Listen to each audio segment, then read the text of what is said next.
pessoal, tudo bem? Estamos aqui na nossa série falando sobre evangelismo.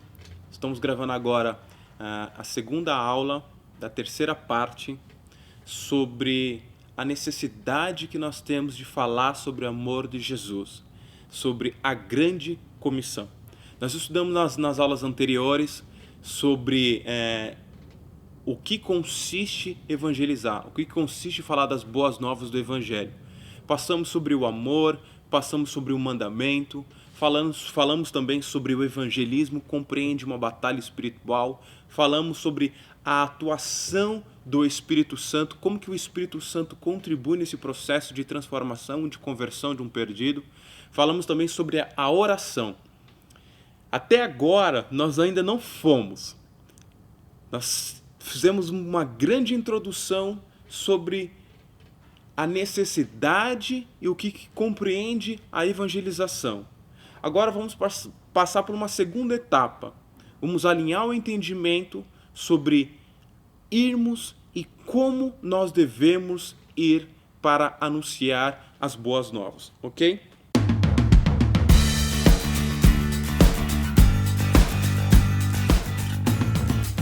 Queria que vocês abrissem lá no livro de Mateus, capítulo 28, a partir do versículo 18. A Bíblia diz assim: Então disse Jesus: Foi-me dado toda a autoridade no céu e na terra. Portanto, vão, façam discípulos de todas as nações, batizando-os em nome do Pai, do Filho e do Espírito Santo, ensinando-lhes a guardar todas as coisas. E eu estarei com vocês todos os dias, até o fim dos tempos. Vamos lá. Antes de Jesus ter sido assunto aos céus, antes dele aparecer para os seus discípulos, ele falou da necessidade de pregar o evangelho a toda criatura, a todas as nações, batizando e ensinando a guardar as boas novas, até que ele retorne então para buscar a sua igreja gloriosa. Todavia, nós precisamos entender que esse ministério de evangelizar, esse ministério de enviar missionários, não consiste simplesmente, essa obra de enviar missionários não consiste simplesmente pegar missionários e jogar. Evangelizar não significa pegar missionários e colocar eles na rua. Evangelizar não significa pegar um punhado de pessoas e colocar elas na rua. Evangelizar compreende levar a verdade de Jesus aos perdidos. Então, missões não significa enviar missionários. Evangelizar não significa levar pessoas para a rua, mas evangelizar, missões, cumprir com a grande comissão, significa levar as boas novas do Evangelho, ensinar as boas novas do Evangelho.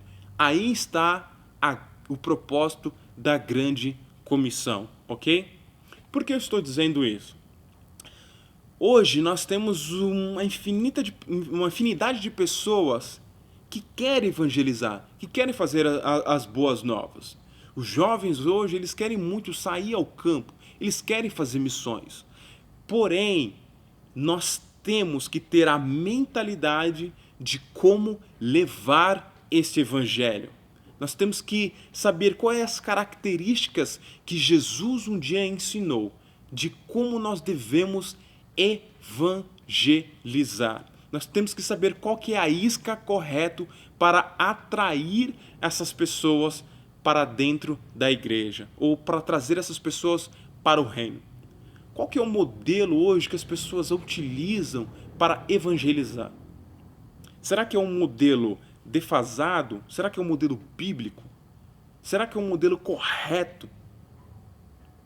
Vejamos alguns versículos que vai abrir o nosso entendimento para essa compreensão. Se nós olharmos hoje nas nossas mídias atuais, canal de de telecomunicação, se a gente olhar nas redes sociais, qual que é a abordagem que as pessoas estão trazendo para levar as pessoas ao arrependimento? O modelo hoje que nós temos visto, a isca que nós temos visto hoje das pessoas anunciando o evangelho é mais ou menos esse. Você está triste? Vem para Jesus, que Jesus pode trazer alegria para você. Você está desempregado? Venha para Jesus, que Jesus pode mudar a sua vida. Você está solteiro ou solteira? Venha para Jesus, que Jesus pode mudar a sua vida. Você está com um problema no casamento? Venha para Jesus, que Jesus ele pode então transformar essa situação. Você está enfermo? Venha para Jesus, que Jesus pode te curar. Este é o modelo que as pessoas têm utilizado para evangelizar. Mas será que esse é o modelo correto? Outro modelo que as pessoas têm utilizado também. Jesus te ama. Jesus tem um propósito na sua vida. Eu acredito que Jesus ama as pessoas, porque Jesus um dia disse que ele entregou a sua vida. Deus amou de tal maneira essa humanidade que entregou a sua vida para resgatar os perdidos. Mas será que esse é o modelo correto de evangelização? Será que esse é o modelo correto? Eu apresento Jesus para você e Jesus resolve todos os seus problemas? Será que isso é correto? Ou será que o modelo correto seria: venha para Jesus, arrependa dos seus pecados, porque hoje vocês estão sujeitos à ira de Deus? Como nós devemos abordar um pecador na rua? Ou em massa, ou nos púlpitos? Como abordaremos uma prostituta, um executivo, um estudante? Qual que é o modelo correto para anunciar a Jesus? Com esse modelo de troca? Anunciando Jesus como uma moeda de troca? Vejamos um versículo clássico que apresenta uma abordagem. Marcos capítulo 1, versículo 15, Jesus disse: é chegado o tempo, dizia ele, o reino de Deus está próximo.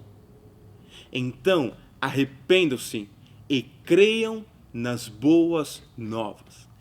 Este é o modelo que Jesus anunciou para os discípulos naquele momento. Ele simplesmente falou: arrependam-se e creiam.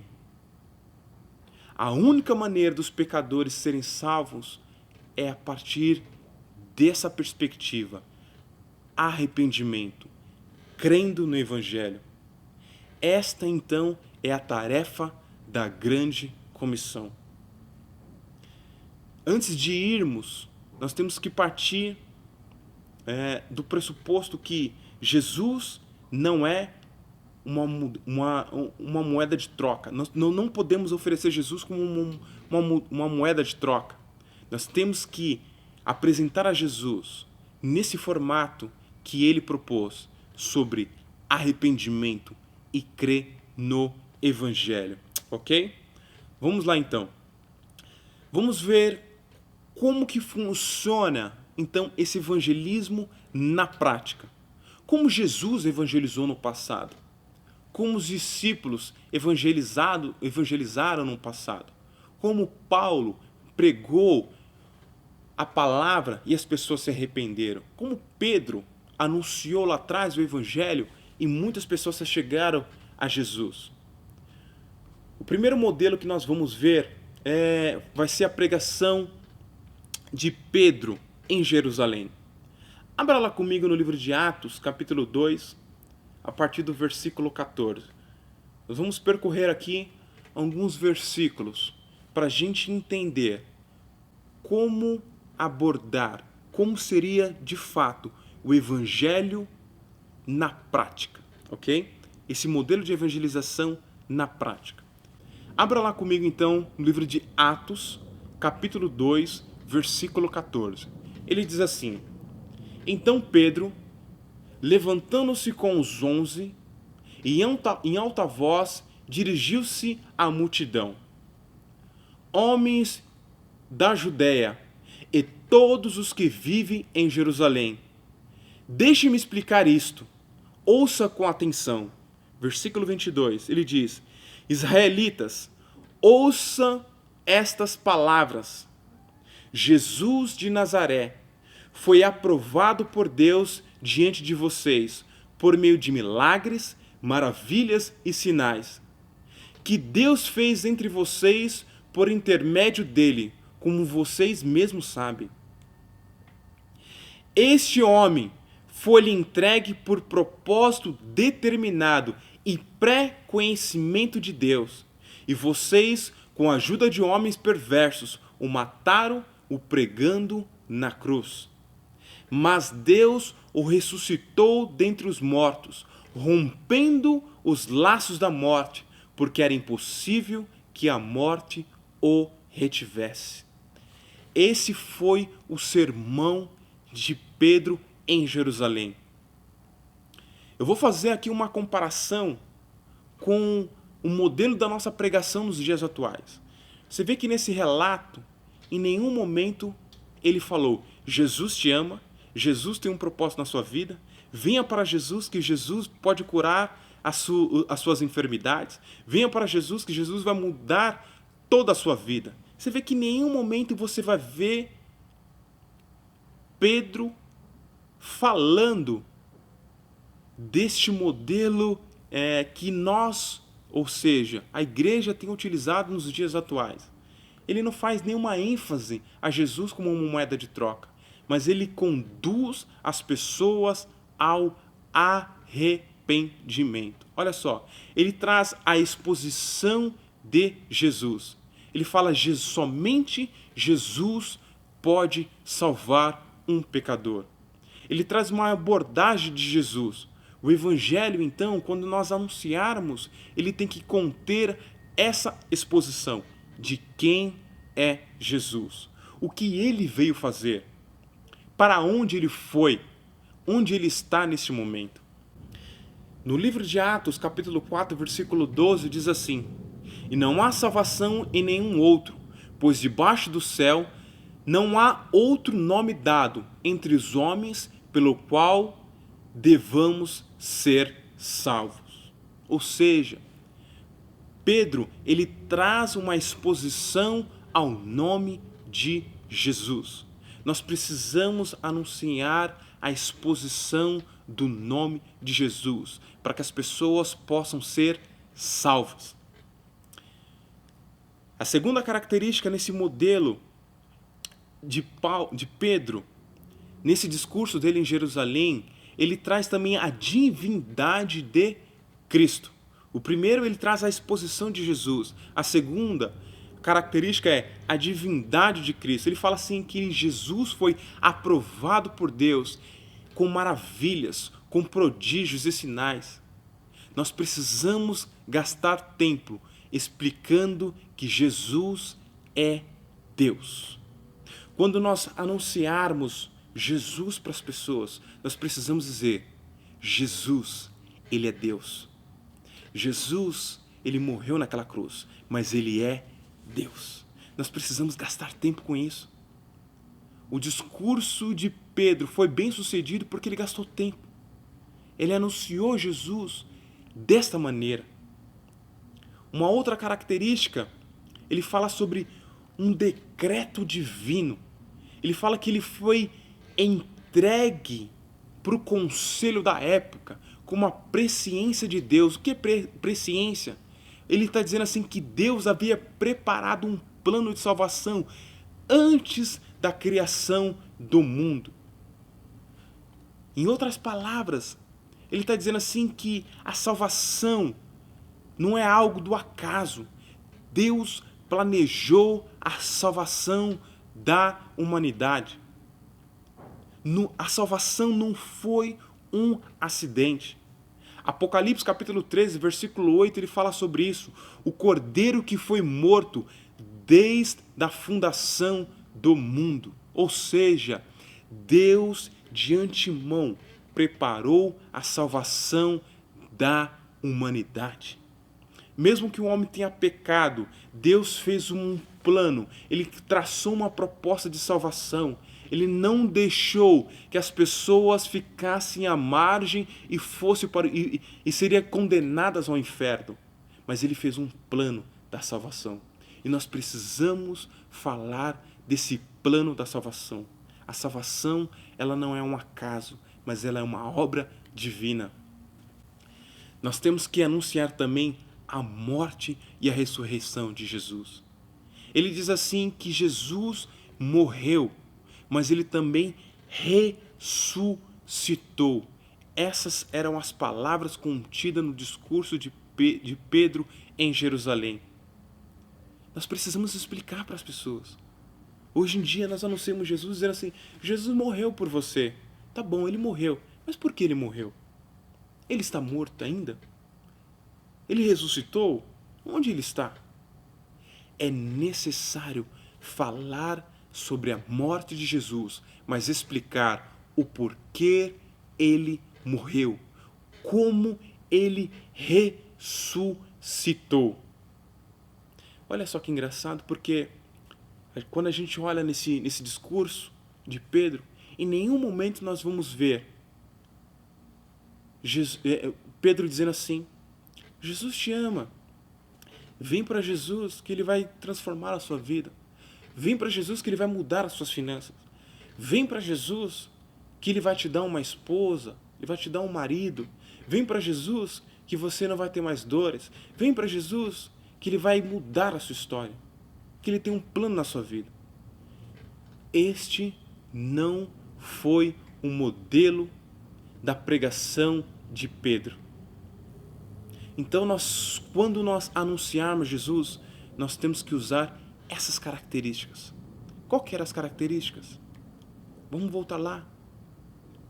Ele trouxe, primeiramente, a exposição sobre Jesus. A pregação dele consistia em Jesus. Em segundo momento, ele falava da divindade de Cristo. Ele falava que Cristo era Deus. Ele falou que existia um plano divino por trás de tudo isso. Que a salvação não era uma obra do acaso. Deus de antemão escreveu a salvação para a humanidade. Ele também falou sobre a morte e a ressurreição de Cristo. Ele explicou isso. Jesus disse que quando ele fosse levantado, ele atrairia multidões para si. Quando Cristo foi levantado, a Bíblia declara assim que ele foi levantado no madeiro pelos romanos. E naquele momento que ele foi levantado, aí sim ele conseguiu atrair as multidões para si. Se nós quisermos atrair as multidões, se nós quisermos atrair as pessoas ao plano da salvação, é necessário falar do Jesus que foi levantado no madeiro. Aí sim, nós vamos conseguir atrair as pessoas de uma maneira correta para Jesus. Porque se nós utilizarmos os modelos atuais que as pessoas têm anunciado Jesus hoje, o que vai acontecer? Nós vamos atrair não convertidos para dentro da igreja. Nós vamos atrair, sabe o quê? Nós vamos atrair para dentro da igreja pessoas que só querem o benefício da cruz. Pessoas interesseiras, que quando Jesus disser um não para elas, sabe o que vai acontecer?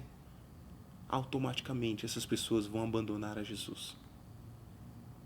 E nós não podemos atrair pessoas para Jesus desta forma. Qual que foi o resultado deste modelo? Qual foi o resultado da pregação de Pedro? Será que foi um modelo bem sucedido? Ele não falou sobre vem para Jesus que ele vai curar as suas dores. Vem para Jesus que ele vai transformar a sua vida. Vem para Jesus que ele vai te dar um marido, enfim, ele vai resolver os seus problemas. Ele não abordou isso. Mas vamos ver então se o resultado da pregação de Pedro foi bem sucedido. Abra comigo lá no livro de Atos, capítulo 2, versículo 37 ao 38. Ele diz assim: quando ouviram isso, os seus corações ficaram aflitos, e eles perguntaram a Pedro e aos outros apóstolos: irmãos, o que faremos? Pedro respondeu: arrependam-se, cada um de vós, e sejam batizados em nome de Jesus, para perdão dos seus pecados, e receberão o dom do Espírito Santo. Versículo 41 agora, ele diz assim: e os que aceitaram a mensagem foram batizados, e naquele dia houve um acréscimo de cerca de 3.000 pessoas. Uau! Será que a pregação dele foi bem sucedida? Será que o modelo que ele anunciou a Jesus foi um modelo correto? Ele anunciou a Jesus de uma maneira correta, de uma maneira que era um padrão bíblico, trazendo à luz a verdade para as pessoas. Olha o efeito dessa pregação então. A Bíblia relata assim que o coração deles ficaram compungido, ou seja, houve um quebrantamento, houve uma tristeza, houve uma dor. A ponto deles falarem para Pedro: Pedro, o que faremos? Ou seja, houve uma convicção de pecado no coração daquele povo. Eles anunciaram, eles disseram assim: o que nós vamos fazer? Nós matamos a Jesus. E agora, o que nós devemos fazer? A consciência de pecado tomou a vida daqueles homens. Com isso, o que houve? Houve um que? Arrependimento. E através do arrependimento, houve um resultado significativo do que? Conversão dos pecados. Então, vamos fechar aqui essa mensagem com esse realinhamento. Nós precisamos entender, de fato, qual é a mensagem que nós estamos anunciando para as pessoas. Nós precisamos anunciar a mensagem, levar essa mensagem de uma maneira correta, para ter os frutos corretos, ok? Vamos fechar então essa aula e na próxima aula vamos abordar outros tópicos de como evangelizar na prática, mas um evangelho de poder, um evangelho segundo as Escrituras, ok? Espero que vocês tenham entendido. Convido vocês para assistir o próximo vídeo que nós vamos dar continuidade então a essa mensagem. Um abraço, obrigado.